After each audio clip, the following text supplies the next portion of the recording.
Rreshjet e dendura të shiut kanë shkaktuar vërshime në të gjithë territorin e Kosovës, duke përmbytur 10 shtëpi dhe biznese e duke detyruar autoritetet të shpallin gjendje të jashtëzakonshme në 2 komuna. Për shkak të situatës, është hyrë fillimi i procesit mësimor në shkollat e zonave më të goditura. Një nga vatrat kryesore të krizës është komuna e Rahovecit, ku niveli i ujit ka hyrë në banesa dhe ka dëmtuar rënd infrastrukturën familjare.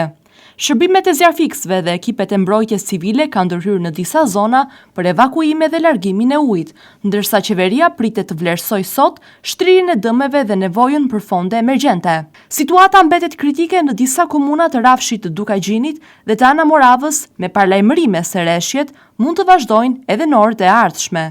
Edhe pjesë të ndryshme të Evropës përballen me një mot të keq. Ndërprerjet e energjisë elektrike dhe një viktim në Bosnjë, një grua që humbi jetën me stuhis, pasi pothuajse 40 cm bor ra në kryeqytetin Sarajev.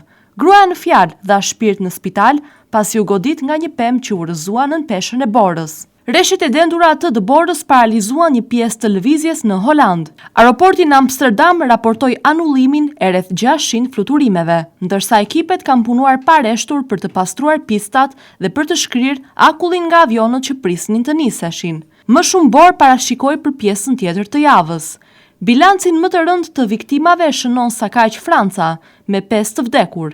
Me të ftohtin që i bëri rrugët tepër të rrezikshme, 3 persona humbën jetën në aksidente të lidhura me akullin e zi në jug-perëndim të vendit, ndërsa një shofer taksie vdiq në spital pasi automjeti i tij doli nga rruga dhe ra në lum, në rajonin e Parisit. Në Rom, javë të tëra rreshje shiu ka rritur nivelin e lumit Tiber që ka dalë sërish nga shtrati, duke zbehur kremtimet e Papa Leoni të 14. Sheshi i Shën Pjetrit ishte vetëm pjesërisht i mbushur me njerëz të martën, të mbledhur aty me çadra për të dëgjuar atin e shenjtë, teksa jepte bekimin e Epifanisë. Roma është përballur me rreshje të vazhdueshme shiu që para Krishtlindjeve, çka nxiti kryetarin e bashkisë, Roberto Gualtieri, të nxirrte një urdhër për kufizimin e aksesit publik në parqe dhe zona të tjera në rrezik nga rënja e pemëve dhe përmbytjet.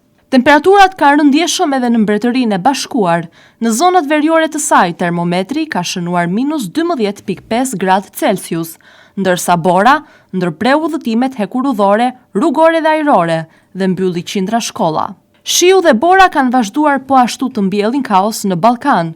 Në Serbi, disa komuna perëndimore vendosën masa të jashtëzakonshme për shkak të motit të keq, ndërsa erërat e forta dhe deti i trazuar goditën vijën bregdetare të Adriatikut në Kroaci dhe mal të zi.